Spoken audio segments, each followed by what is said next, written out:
Jenggot boleh panjang, tapi gobloknya nggak selesai. Gamis setengah kaki, jidat hitam, percuma itu. Nggak usah pakai gamis, pakai batik aja. Nggak usah pakai gamis, pakai celana saja. Nggak usah jenggotan, nggak usah. Asal ilmunya lumayan. Kecuali Said Muhammad bin Alwi al-Maliki. Ya jubah, ya gamis, ya pinter, ya alim. Silahkan itu, silahkan itu. Kalau hanya ngadir kayak gamis tok dengan sorban, Abu Jahal juga persis seperti itu pakaiannya. Serius ini bukan guyon, serius ya. Kalau hanya mengandalkan Islam tuh gamis, Islam tuh sorban, Islam tuh jenggot, persis Abu Jahal, seperti itu juga. Sunnah itu macam-macam, seperti saya terangkan di Metro TV waktu bersama Din Samsudin bulan Ramadan. Ada sunnah muakkadah, tahajud, qobliyah, ba'diyah, duha. Ada sunnah ghairu muakkadah. Ada sunnah, ada mustahab. Mustahab makan tangan kanan, masuk masjid kaki kanan, keluar masjid kaki kiri, mustahab itu. Ada lagi yang aula, pakai kopiah, aula, pakai gamis, bolehlah itu aula. Sekedar aula. Sekedar sunnah nomor paling bawah sendirilah. Cadar itu bukan pakaian Islam, bukan. Pakaian Arab. Buktinya, nutupi aurat itu kan karena menghindar fitnah. Mukanya cantik malah ditutupin supaya jangan bikin fitnah orang laki-laki. Lah di Arab itu, di Saudi, nenek-nenek, negro, yang hitam itu pakai cadar. Lah fitnah apa nego? Paham nggak? Pakai cadar itu menghindari fitnah. Mukanya cantik, nanti lihat laki-laki menimbulkan fitnah. Nah kalau nenek-nenek, kemudian kulitnya hitam, orang hitam itu, kok masih pakai cadar? Mitnah yopo, nutupi fitnah. Mau dibuka lah orang-orang yang tertarik. Tapi, itu artinya cadar itu budaya. Wis, tradisi orang Arab, cadar. Bukan karena menghindar fitnah, bukan karena nutupi muka supaya jangan kelihatan cantiknya, bukan. Memang budaya, tradisi. Orang Saudi mukanya tutupin, padahal kulitnya hitam, nenek-nenek. Fitnah apa nih, usaha fitnah blas mana. Nah itu namanya kita memahami sesuatu dengan akal. Dah. Bukan hanya itu, contoh lagi, biar mantap. Al-Quran,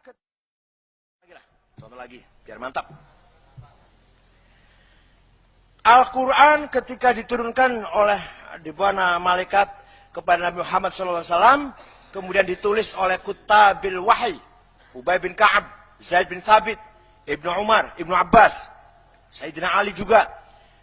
Tulisannya nasakh kufi, tanpa titik, tanpa apa-apa. Saya aja nggak bisa baca.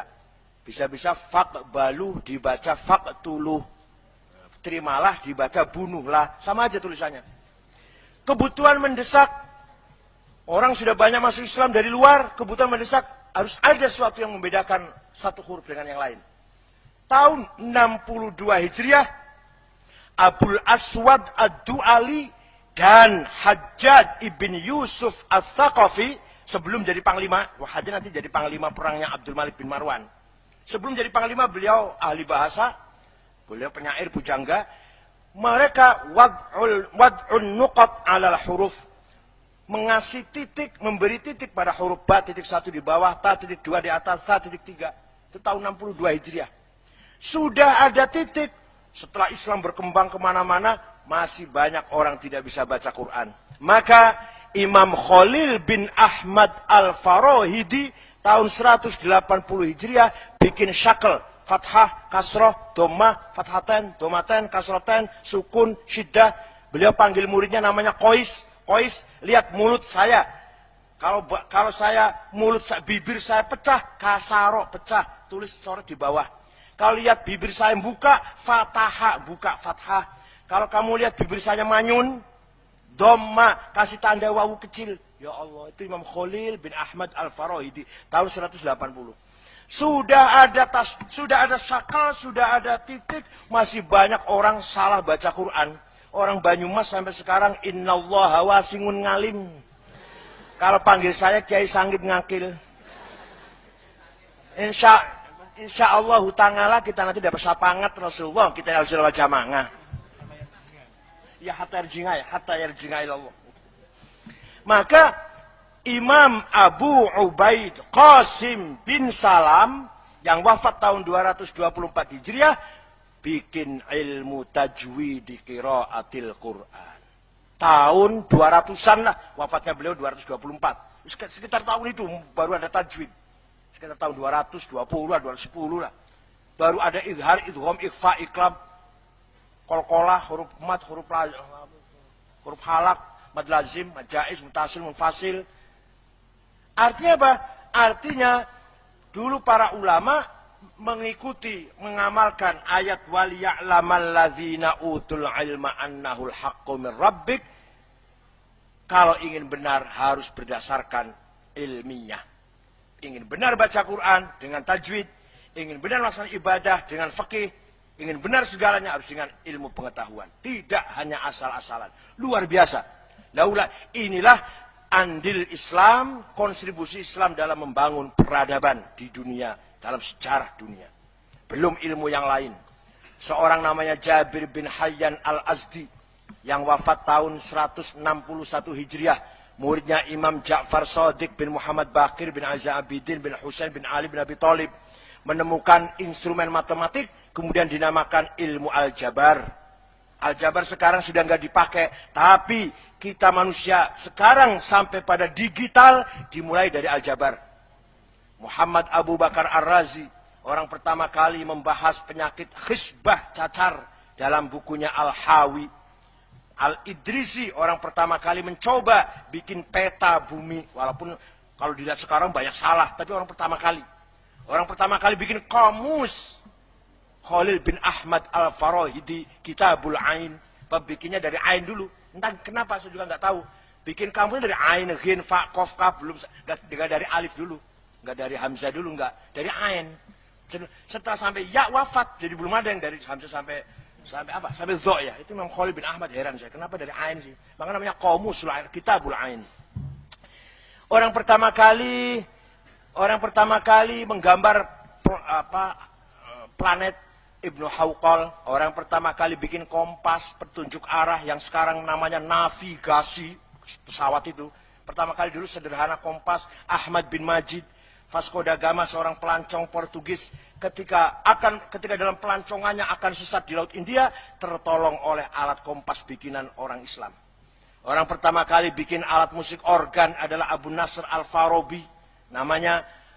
Dulu namanya bukan organ, konun, tapi cuma satu irama ya. Kalau sekarang organ kan bisa niru suaranya apa saja. Dulu cuma satu. Itu pertama kali yang bikin Abu Nasr Al-Farabi. Beliau pernah diundang makan malam oleh Saifud Daulah. Makan-makan ada perempuan nyanyi, ada yang nyanyi. Nggak enak nyanyinya itu. Kaget si rajanya itu. Oh, Kiai bisa? Bisa, coba. Ambil gambusnya, disetel Abu Nasr Farabi, nyanyi, orang ketawa semua. Karena lagunya jenaka. Dah istirahat dulu, minum, makan apel dulu. Nyanyi lagi, orang nangis semua karena lagunya sedih. Dah istirahat. Nyanyi lagi yang terakhir, orang tidur semua. Rajanya tidur, penjaga pintu pun tidur, beliau pulang nggak ada yang tahu. Itu ada dongengnya itu. Itu Abu Nasr Al-Farabi. Saya punya bukunya The Book of Music, Al-Musiq Al-Kubra. Karangan balok-balok itu isinya balok-balok musik dari Abu Nasr Al-Farabi itu. Jadi bukan hanya filosof beliau, tapi juga musikor ya, musisi. Nah itu, dikira orang Islam bisa tahlil saja Pak. Hadirin, adik-adik yang saya hormati, itulah ayat satu saja sudah bisa membangun peradaban, apalagi kalau satu Quran. Kalau sudah berilmu, apa cukup? Belum. Al-Quran 14 abad yang lalu mengatakan, kalau sudah berilmu, fayu'minu bih. Harus beriman kepada Allah. Udah itu prinsip itu. Jadi ilmu dulu baru iman. Kita kebanyakan iman dulu baru ilmu. Nah itu kewalik. Kalau dulu orang tuh cari ilmu dulu, pakai akal dulu baru iman. Qurannya urutnya begitu, urutannya Quran begitu.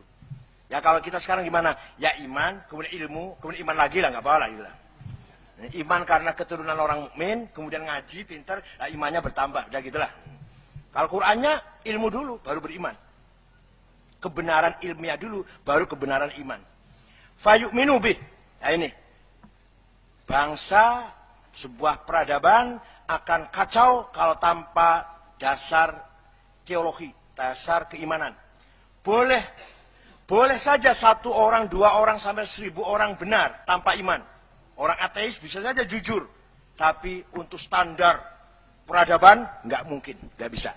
Di mana-mana dalam sejarah pasti bangsa sebuah peradaban itu beriman kepada Tuhan. Tuhannya apa saja, beriman kepada Tuhan, beragamalah. Boleh saja ada orang masyarakat kecil nggak beragama tapi baik, nggak apa-apa, itu 1-2. Tapi untuk secara keseluruhan sepanjang sejarah masyarakat pasti percaya kepada Tuhan.